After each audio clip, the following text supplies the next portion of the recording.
Hello दोस्तों, welcome to our channel जिसका नाम है गोपाल शर्मा क्लासेस। बच्चों, आज जो हम टॉपिक करेंगे चैप्टर नंबर 3 का पार्ट सेकंड, जो कि है द फर्स्ट फ्लाइट, जिसका नाम है द ब्लैक एरोप्लेन, जो कि बहुत ही इम्पोर्टेंट है। तो स्टार्ट करते हैं। सबसे पहले क्वेश्चन को रीड करेंगे, उसके बाद हम इसे सॉल्व करेंगे। Let read the question first, उसके बाद हम इसे सॉल्व करेंगे। तो एग्जाम पॉइंट ऑफ व्यू के अकॉर्डिंगली देखें तो इसका स्टोरी जो है इसकी बहुत ही अच्छी है। तो इसमें एक क्वेश्चन मैंने ऐसा बनाया जो इसमें सारे क्वेश्चन कवर हो जाएंगे। अगर आप इस लॉन्ग क्वेश्चन को याद कर लेते हो तो आपको सारे शॉर्ट क्वेश्चन करने की जरूरत नहीं पड़ेगी। तो ज़्यादा टाइम ना वेस्ट करते हुए स्टार्ट करते हैं। सबसे पहला क्वेश्चन है, describe the narrator's experience as he flew the aeroplane into the storm.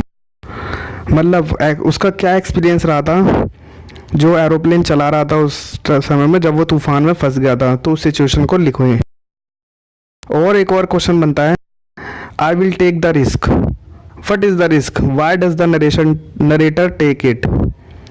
Y does the narrator take it मतलब वो कहता है मैं रिस्क लूंगा। वो रिस्क क्या था और उसने ऐसा क्यों कहा? और तीसरा क्वेश्चन है, what is the significant role played by the black aeroplane in rescuing the Dakota aeroplane. मतलब उस ब्लैक एरोप्लेन का क्या रोल था उसको बचाने के लिए, डैकोटा एरोप्लेन में जो पायलट बैठा था उसको बचाने में उसका क्या रोल था। तो तीन क्वेश्चन है, तीनों में से मतलब कोई ना कोई एक क्वेश्चन, मतलब जैसे भी वो क्वेश्चन पूछेगा जवाब इसका एक ही है। तो स्टार्ट करते हैं इसका answer. Frederick Forest was flying in his old Dakota aeroplane over the France back to England. मतलब फ्रेडरिक फॉरेस्ट उस एरोप्लेन को चला रहा था उस टाइम पे, जिसका एरोप्लेन था उसका नाम था डैकोटा, और वो कहाँ से, फ्रांस से इंग्लैंड की ओर आ रहा था। He was looking forward to be with his family for breakfast. उसने सोचा कि वो अपने फैमिली के साथ ब्रेकफास्ट भी कर सकता है, इतना उसके पास टाइम है। He did not have enough fuel to fly around, लेकिन उसका इनफ फ्यूल नहीं था जाने के लिए। He switched on the radio and talked with the Paris control, who advised him to turn 12 degree west. मतलब उसने अपना स्विच ऑन किया रेडियो का और पेरिस कंट्रोल से बात की, और उसने उसे सलाह दी पेरिस कंट्रोल ने कि 12 डिग्री वेस्ट जाने के लिए। He did accordingly, उसने ऐसा ही किया। But soon he saw mountain of black clouds before him, लेकिन उसने देखा सामने एक काले बादलों का पहाड़ है उसके सामने।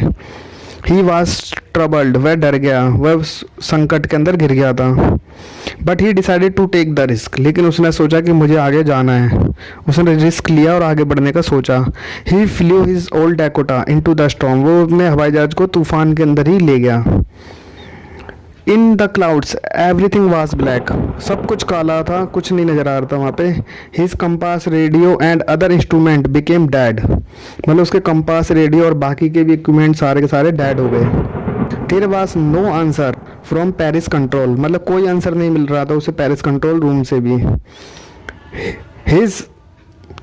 His aeroplane was twisting and jumping into the air, मतलब उसका जो एरोप्लेन था वो ट्विस्ट मतलब जंप कर रहा था, उछल रहा था और टेढ़ा मेढ़ा हो रहा था। He was lost in the storm, और अब वह तूफान के अंदर खो चुका था, क्योंकि उसका रडार, कंपास, सब कुछ इंस्ट्रूमेंट उसके मतलब बेकार होते जा रहे थे, काम नहीं कर रहे थे। बाय चांस ही सा another aeroplane was flying near him, लेकिन अचानक उसकी नजर पड़ी एक और एरोप्लेन जो उसके बगल में ही उड़ रहा था, विदाउट लाइट्स, और लेकिन उसके कोई लाइट भी नहीं थी। He could see the pilot's face, वह देख सकता था पायलट का face.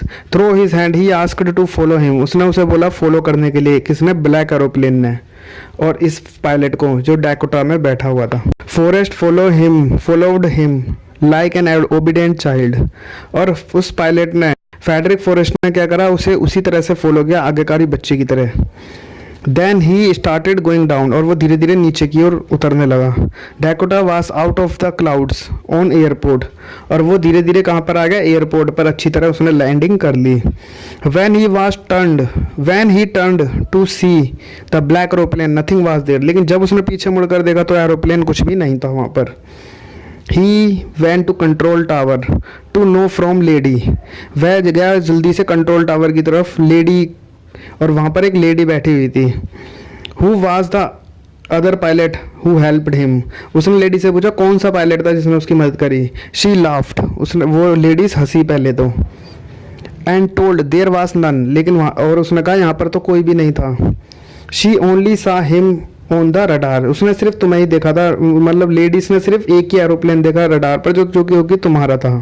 Thus the narrator was looming and in mystery about this incident of safety. इस तरह से क्या जो नरेटर था वो क्या हुआ, बिल्कुल चकरा गया, और ये क्या रहस्य था जिससे उसकी जान बच पाई।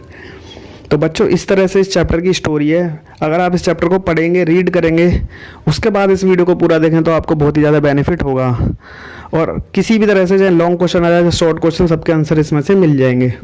तो आपको ये वीडियो कैसा लगा बताना ना भूलिएगा। और हाँ, अभी तक आपने चैनल को सब्सक्राइब नहीं किया है तो सब्सक्राइब कर लीजिए, जिससे आपको आगे की अपडेशन मिलती रहे। एटलीस्ट लाइक तो कर ही सकते हैं, और ज़्यादा अच्छा लगे तो इस वीडियो को शेयर भी कर सकते हैं।